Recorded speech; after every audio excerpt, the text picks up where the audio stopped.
I was there, हाँ, that is cardiac asthma. तो Spongia है, एक नाजा है एंड लोरेसिरियासिस है गाइस। जब भी आपके पास ब्रेथलेसनेस लेके पेशेंट आता है along with renal cause and along with cardiac cause, then always think of that loresiliosis. It works excellently. Carbo veg आपको मिल रहा है ब्रेथलेसनेस के साथ और पेशेंट को कार्डियक कंप्लेन है, then think of this loresiliosis. Sunil Sarkar sir ने बहुत अच्छा लिखा है, sir will tell you that line. Yeah.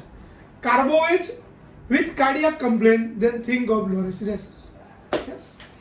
Sunil Sarkar sir की बुक है जस्ट यू सी, उसमें बहुत अच्छे से ये डिस्क्राइब किया है सर ने, वो पढ़िएगा कभी टाइम मिले तो, that is the jam book. Okay, so basically ये जो प्रैक्टिशनर है ना उनको सुना करो, Yes. उनके एक्सपीरियंस जब वो शेयर करते हैं and that is a short prescription, या वो काम करते ही है।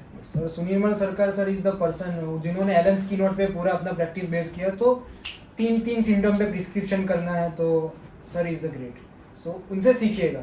जब तक अभी चांस मिले आपको तो यू जस्ट कलकत्ता जाइए, उनके वहाँ पे मुझे चांस नहीं मिला था, बहुत सारे रीजंस थे, रिस्पॉन्सिबिलिटी थी, काम करना था, लेकिन आपको चांस मिले तो गो देयर।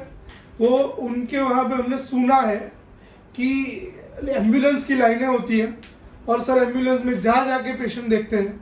सर की ओपीडी 9 बजे चालू होती है तो लोग रात को 12 बजे से वहाँ पे खड़े हो जाते हैं। That kind of OPD I will share you the book name and I will share you the PDF in group. I have the PDF also. Don't worry. I will share it in a group. Okay. So yes, हाँ, cardiac cough, LVF में basically basic pathology समझ लीजिए LVF की। Left ventricular में blood कहाँ से आता है? क्विक आंसर दीजिए, क्विक। लेफ्ट वेंट्रिकल में ब्लड कहाँ से आता है? Right ventricle. हाँ, सॉरी, लेफ्ट वेंट्रिकल में। लेफ्ट वेंट्रिकल में ब्लड कहाँ से आता है? सर एनाटॉमी से चालू करना पड़ेगा। हाँ, लेफ्ट एट्रियम। अरे लंग्स क्यों ऐसा आंसर है? एनाटॉमी का लेक्चर अरेंज करो सर, नहीं चलेगा। Left atrium. Left atrium. हाँ, मैं आई एम सॉरी अगर किसी को क्वेश्चन समझ में नहीं आया, सिंपल सा क्वेश्चन था। लेफ्ट वेंट्रियम में लेफ्ट एट्रियम से आता है। लेफ्ट एट्रियम में कहाँ से आता है? क्विक।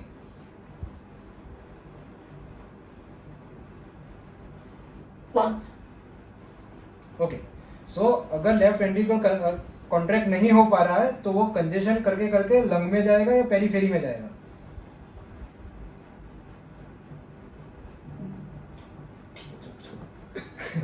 सर एनाटॉमी फिजियोलॉजी का लेक्चर अरेंज करो। ठीक है, for cardiac cough sir please left ventricle में से आएगा लेफ्ट एट्रियम में। Yes yes, this is the simple short. Yes, मैं भूल गई होगी तो कैन दो यार। मैं फिगर लाता हाँ हूँ। Please, cardiac circulation please.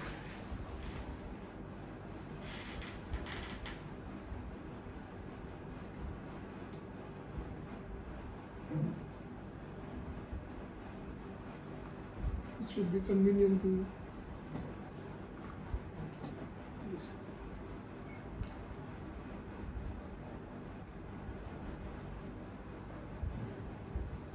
मैं स्क्रीन शेयर कर रहा हूँ, वेट अ मिनट। सर भावुक हो गया तो कहाँ गया भाई?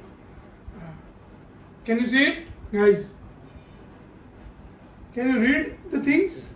उसको बड़ा कैसा करते हैं? Yes sir.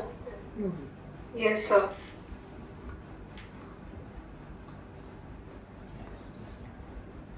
So this is the left atria, left ventricle.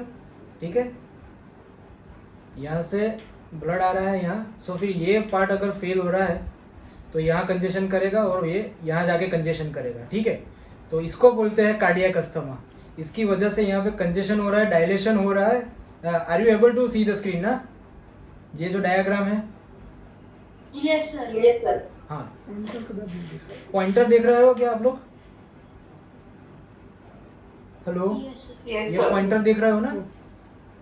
Yes sir. Okay, सो ये लेफ्ट वेंट्रिकल है, ये लेफ्ट एट्रिया है और ये लंग है, ठीक है। अगर यहाँ पे कॉन्ट्रैक्शन नहीं हो रहा है तो यहाँ पे जाके कंजेशन करेगा, और यहाँ से ब्लड आगे नहीं आ रहा है तो ट्रैफिक ये यहाँ पे करेगा, ठीक है। इसकी वजह से आपको कफिंग और ये जो कार्डियक अस्थमा के सिम्टम्स है वो इसकी वजह से आ रहे हैं। सो इसके लिए हमारे पास दो ड्रग है, लोरेसियस और Spongia. Loresius, naja and spongia. Another drug is digitalis, but that will act more on the heart, okay, not on the peripheral circulation and the that will help in angina. angina, yes. Heart muscles के ऊपर उसकी efficacy होती है। Okay, clear? Yes, sir. Any doubt in anatomy? अरे थोड़ा attentive बनो यार please. तो मुझे दुख हो गया, क्या हो गया? नहीं, मुझे भी नहीं आता anatomy. Okay, Okay. okay, good. So spongia, naja and that loresiresis. 3 remedies are there. Even loresiresis have affinity on mitral valve. तो MVP वाले बहुत सारे पेशेंट आते हैं आपके पास। Prolapse. तो MVP भी जब भी इको में होता है तो and along with that patient having palpitation or patient having that breathlessness, so we can think of this remedy. अच्छी रेमेडी है that works clinically and echo के अंदर गाइस जब भी ईएफ कम आता है, ईएफ कितना होता है नॉर्मली? हाँ 65. yes 60 Yes, yes 60 to almost 65. 60 yes Yes. 60 तक नॉर्मल है, उसको कुछ नहीं करना है ये उससे बड़ा नंबर नहीं। You can consider till 60 more than 60 और 65 के बीच में होता है। और जो EF is low, then guys Adonis V is the remedy you just randomly prescribe in mother tension. yes just by seeing the echo Guys वो EF बढ़ाता है, this is clinically seen in our practice there is guys, which is not acceptable by any cardiologist, which is not acceptable by any MD physician. Adonis vulgaris That is Adonis vulgaris, that is a typical tonic of heart written in our materia medica, heart tonic heart tonic, and guys it clinically works to use it in your practice. Adonis V, note down, लिख दो, कहीं पे भी लिखना हो आपके board पे या आपकी दीवार पे लिख दो।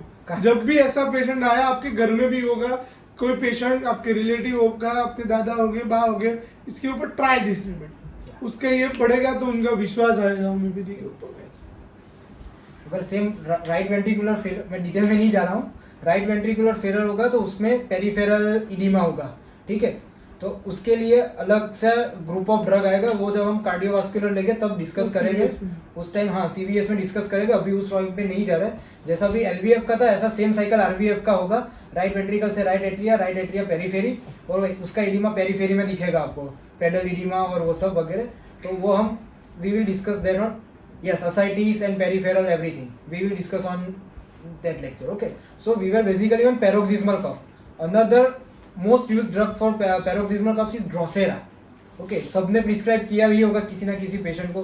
ड्रोसेरा का कफ एकदम वायलेंट पैरोक्सिज्म में आता है, आप सुन के डर जाओ शायद, एक के बाद एक। Drosera is the dry cough with violent paroxysm following each other very rapidly. Boericke sir ने लिखा है बोरिक मटीरिया मेडिका में कि the paroxysm following each other very rapidly and scarcely breathe, मतलब सांस भी नहीं ले पा रहा है, उतना फास्ट पैरोक्सिज्म आ रहा है, उसको सांस लेना मुश्किल हो रहा है उस टाइम में, पेशेंट को चॉकिंग हो रहा है, दैट इज योर ड्रोसेरा। और ड्रोसेरा की जो माइंड है ना वो भी बहुत वायलेंट है। एक डिस्कशन था केस तो नहीं कि हिटलर था ना, उसने 120 लोगों को जिंदा बॉयलर में जला दिया था। इतनी क्रूएलिटी पूरे मटीरिया मेडिका में सिर्फ एक ही ड्रग की है, that is Drosera, most cruel drug of materia Medica. Guys एक ही मेडिसिन है जिसमें कीनोट में लिखा हुआ है कि never repeat this remedy.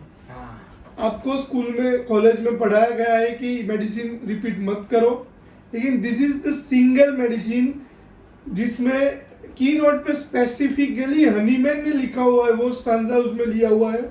Open your की note, let me discuss the homeopathy कैसे इंजर कर सकती है। Hahnemann says one single dose of 30 potency is sufficient to cure entirely epidemic whooping cough entirely epidemic whooping epidemic whooping cough. 1-2% का नहीं पूरा epidemic. यार उसने टाइम पीरियड भी लिखा हुआ है, the cure takes place surely between 7 to 8 days। 7 से 8 दिन के, एक हफ्ते के अंदर उसकी खांसी मिट जाएगी। और उसके बाद की लाइन बहुत इंपॉर्टेंट है, never give a second dose immediately after the first. It would not only prevent the good effect of the former, but would be injurious. That is written by Hahnemann. Most cruel drug of materia Medica. Guys, हमसे अच्छा हो या ना हो, हमसे patient बिगड़ना नहीं चाहिए। और रिमेंबर दिस सेंटेंस, होम्योपैथी की मेडिसिन से जो पेशेंट बिगड़ा है, वर्ल्ड की कोई मेडिसिन उसको चेंज नहीं कर सकती है। This is the clinical experience guys. एक ब्रायोनिया के लिए मैं बोलना चाहूंगा, when you are using Bryonia for constipation या एनीथिंग, ऑब्जर्व दिस थिंग। जब भी आपने ब्रायोनिया लंबे टाइम तक यूज किया है एंड पेशेंट में खांसी क्रिएट होती है, दिस इज क्लिनिकली ऑब्जर्व्ड। और वो खांसी किसी भी एलोपैथी मेडिसिन या किसी भी मेडिसिन से मिट नहीं सकती है if you antidote bryonia. This is clinically observe. और ब्रायोनिया की कफ तो अभी हमने डिस्कस किया, वो हम करेंगे और डिटेल में, लेकिन this is the return in Drosera. Guys, never repeat Drosera frequently in your practice.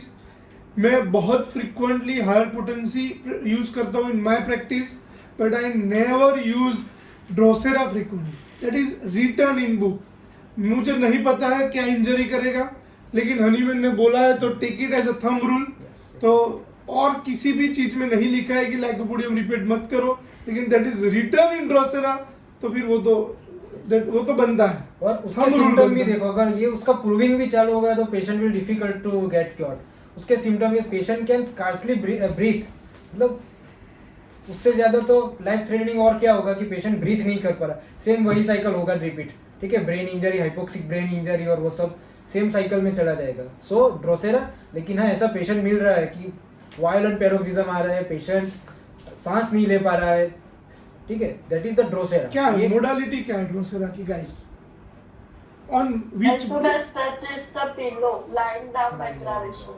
Exactly, बच्चा को खांसी आ रही है, that is typical dry barking cough, और पेरेंट्स आके बोलेगा कि जैसे ही वो लेटता है, जैसे ही सिर पिलो को टच होता है, एंड ही और she gets coughing. This is the typical modality, and that coughing is followed by vomiting. Okay? तो coughing is followed by vomiting, उसमें Drosera is remedy. Coughing is followed by vomiting, aggravation at night like Drosera, that is Mephaitis. And another remedy, as we already discussed, coughing with vomiting, that is Cuprum Mat. ये dry coughing है. When coughing is associated with wet coughing and associated with vomiting, with dry tongue and thirstlessness, then think of, guys, Ipecac, constant nauseative feeling, wet cough, thirstlessness, dry mouth or dry tongue associated with thirstlessness, then think of Ipecac. Short and sweet prescription. ज़्यादा 1 घंटे की आपको history लेने की जरूरत नहीं है। खांसी के साथ आपको कैसा फील हो रहा है ये पूछने की जरूरत नहीं है। Okay, this is the acute condition, acute symptom लो, just prescribe it, that's it. और अभी लाइन की बात निकली है तो that is another drug, cough aggravated by lying. बच्चा सोता है, खांसी चालू होती है, खड़ा होता है, वापस खांसी बंद हो जाती है, सोता है, खांसी होती है, that is hyoscyamus. Yes, I would like to add one more thing. Parents ऐसा बोलेंगे कि वो सो जाता है और खांसी आती है, फिर उसको उठना पड़ता है, लेकिन सो जाता है, खांसी आती है, और ऊँघ में, नींद में खांसी आती है, उठता नहीं है, तो क्या प्रिस्क्राइब करोगे गाइस? मजा आ गया। लाइंग डाउन एग्रावेशन, सो जाता है और खांसी आती है, 2 ड्रग है। उठ जाता है, दैट इज हायोसाइनस। और वो सोता रहता है, लोगों को जगाता है, वो उठता नहीं है, then what will be the prescription? Antim टाट को भी उठना पड़ता है due to excessive congestion in the chest. Antim टाट भी उठ जाता है। Guys, let's open Hayosamus first. Hyoscyamus आपके बोरिक में निकालो,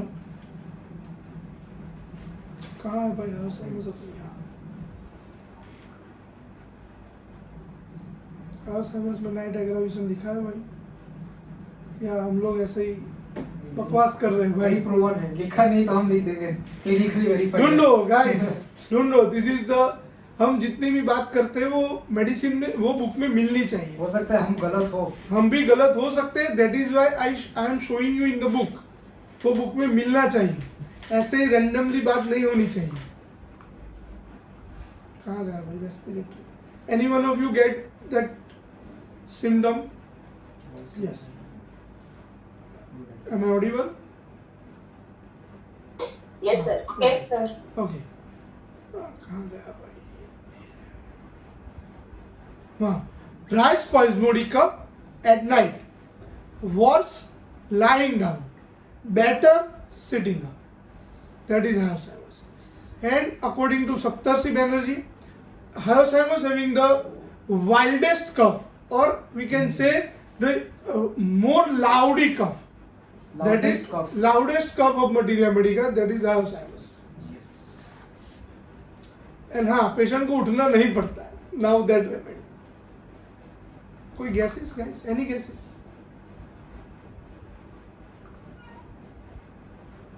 नाइट एग्रावेशन की और medicine? Sir, Sambucus night. Sambucus, yes, we will discuss this. Okay, और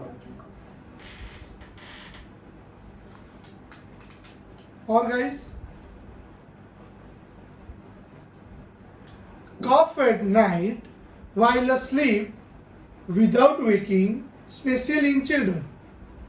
उठना नहीं पड़ता है, that is cyclamen. Open cyclamen in your materia medica. Cyclamen in boric, that is written in introduction. Cough at night while asleep without waking, especially in children. बच्चे सो जाते हैं, फिर वो सोते रहते हैं, पेरेंट्स जगते रहते हैं. That is cyclamen, chamomilla and acid nitrica. 3 remedies are there. Guys, these are the common symptoms. We are getting such symptoms and such remedies frequently in practice.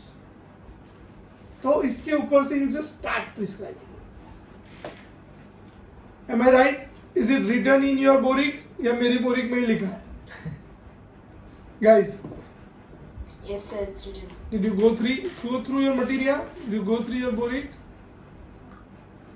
Guys, cross check करो, हम हर बार सही नहीं होते हैं. हाँ, yes. मिला है, मिला है. Okay, मिला. मिला Okay, that is spongia. Alzheimer's differentiation with cyclamen. Yes, बोलो doctor. Can you repeat the 3 names, cyclamen, chamomilla and? That is written in boric materia medica. Cyclamen, chamomilla and acid nitricum. साइक्लामेन के अंदर differentiation medicine में bracket में chamomilla and acid nitricum लिखा हुआ है. साइक्लामेन में introductory portion में last line. Yes. Okay. So another drug for paroxysmal cough, Corolium rubrum. Yes, मस्त मेडिसिन निकाली. वो बहुत वाइवा में भी पूछते हैं ये था. Corolium rubrum का कफ कैसा होता है गाइस? कोरोलियम की खांसी उसका वर्ड भी आप सबने वाइवा में. Minute gun. हाँ, Minute minute gun gun. like cough. ये मिनट गन क्या होता है? पबजी वाला है क्या कोई? Every paroxysm coughs. ओके, कैसे Repeatedly. Anyone can demonstrate?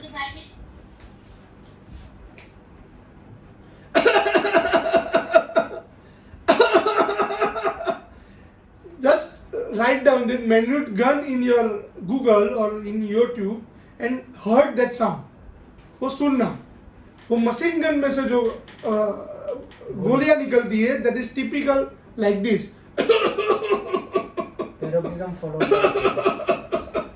Paroxysm constantly repeat होता है, constantly. That violent coughing is there, like Drosera. दोनों के अंदर excessive paroxysm होता है. Drosera unable to breath. Yes. Corallium rubrum इतना वायलेंट दिखेगा नहीं क्लिनिक में. आपको साउंड सुन के थोड़ी एंजाइटी होगी कि ये क्या हो रहा है, लेकिन उतना वायलेंट होगा नहीं पेशेंट. ठीक है, उसका वाइटल फोर्स सेटल होगा. Yes. एक लेवल पे होगा उसका वाइटल फोर्स, लेकिन ड्रोसेरा के जो कफ का साउंड आपका वाइटल फोर्स बोलेगा कि नहीं ये कुछ डेंजरस है, ये कुछ रेड साइन आ रहा है. आपको लगेगा कि इसको एडमिट करवा दो. That is the empathy, that is the empathy. Hahnemann sir ने जो क्वालिटीज ऑफ फिजिशियन बोला है उसमें जो एम्पैथी है ये वो है. कौन सी मेडिसिन है guys? Empathy for suffering of others, और सफरिंग ऑफ अदर्स. और रेस्पिरेटरी में भी है वो रेमेडी. कौन सी medicine guys? Great. Unconditional sympathy. कौन ये सी अलग मेडिसिन है गाइस? ये दूसरी. No Poonam. Trio of sympathy, that is causticum, phosphorus and acid nitricum. Anyone can differentiate these three remedy from On the mind. sympathy? On mind level, not on respiratory, on mind level. Guys, causticum is one of the leading remedy. Phosphorus is there and acid nitricum. Three remedies are there for sympathy. And unconditional sympathy, that is phosphorus. And how will you differentiate these three remedy on basis of sympathy? ये तीनों काफी अलग drug है. तीनों की sympathy काफी अलग है. Anyone? Any clue? Anything? Sir जो नाइट्रिक एसिड में सिंपैथी है उसमें if you are friend with me I am your friend, if you are my enemy then I am your, वो है ना वर्स्ट है. Yes, समझ गया रिजा. एकदम कम. पेशेंट है. और कॉस्टिकम में ये है कि उनके वो उनके रिलेटिव्स या उनके बच्चों के लिए प्यार होता है तो उनके लिए परेशान होते हैं, तो वो बाहर खेलने भी अगर जाए तो उनको